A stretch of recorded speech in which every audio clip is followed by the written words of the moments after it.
Congress ISF এর সঙ্গে সমঝোতা করে ৪২ কেন্দ্রেই লড়াইয়ের সম্ভাবনা আছে, তবে জট সবটা খোলা যায়নি। সাংবাদিক বৈঠক করে এই মন্তব্য বামফ্রন্ট চেয়ারম্যান বিমান বসুর। জোটের সম্ভাবনা আছে বলেই তাড়াহুড়ো করছেন না, জানালেন ফ্রন্ট চেয়ারম্যান।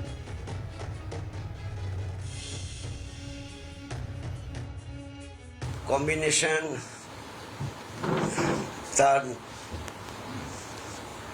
মানে adjustment, seat adjustment and related issues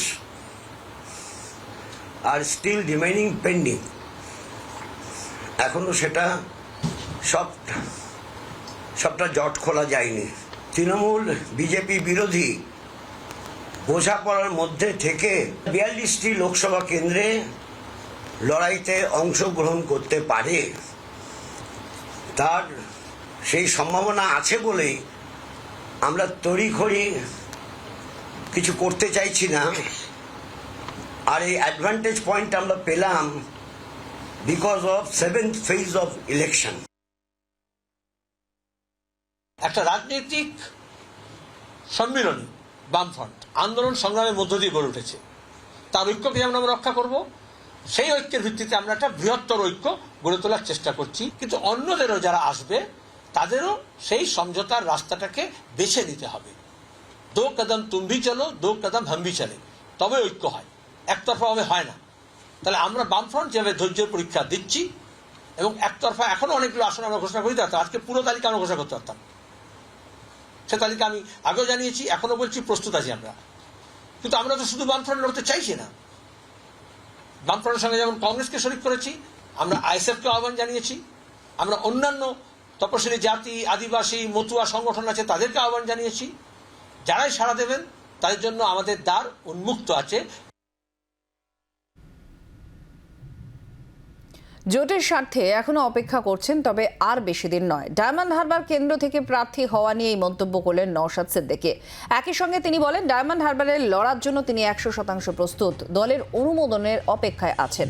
Trinamool বিজেপিকে পরাস্ত করতে বৃহত্তর স্বার্থে 8টা আসনেই সন্তুষ্ট থাকতে চান বলেও জানান আইএসএফ বিধায়ক। বিজেপিকে হারাতে, তৃণমূলকে পরাস্ত করতে আমরা বৃহত্তর জোটের কথা, বৃহত্তর স্বার্থে জোটের দিকে আমরা চেয়ে আছি।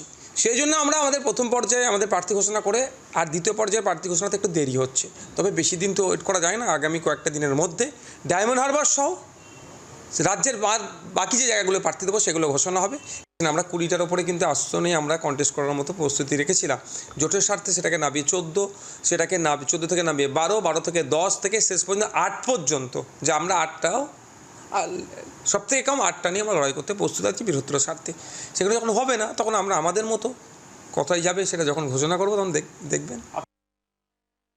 ডায়মন্ড হারবার বিষয়ে যেটা বারবার প্রশ্ন করছে আমার অবস্থান কোথায়, আমি একটা অন ক্যামেরা বলছি, ডে ওয়ানে যেটা বলছি, আজকেও সেটা বলছি, আমি 100% প্রস্তুত আছি তৃণমূল কংগ্রেস এই দুর্নীতির বিরুদ্ধে আমাকে লড়াই করার জন্য ডায়মন্ড হারবারে। তবে পার্টির অনুমোদনের অপেক্ষায় আছি। পার্টি অনুমোদন দিলেই আমি লড়াইয়ের ময়দানে নেমে যাবো এবং নমিনেশন করবো, কন্টেস্ট করবো। যে সেকেন্ড লিস্ট আমাদের কয়েকদিনের মধ্যেই বার হবে, অপেক্ষা করুন, হয়তো সেখানে আমাকে যদি সুযোগ দেয় কন্টেস্ট করার, আমি লড়াই করবো। কারণ হচ্ছে 2021-এ আমাকে বাংলাদেশ লড়াইয়ের নির্দেশ দিয়েছিল, সেখানে যে লড়াই করেছিলাম মাটিকে আমরা পড়ে থেকে লড়াই করেছি আপনারা জানেন। আর 2024 আমি চাইছি ডায়মন্ড হারবার আমাকে দেওয়া হোক। বাংলার আওয়াজ, বাঙালির আবেগ, জি 24 ঘন্টা।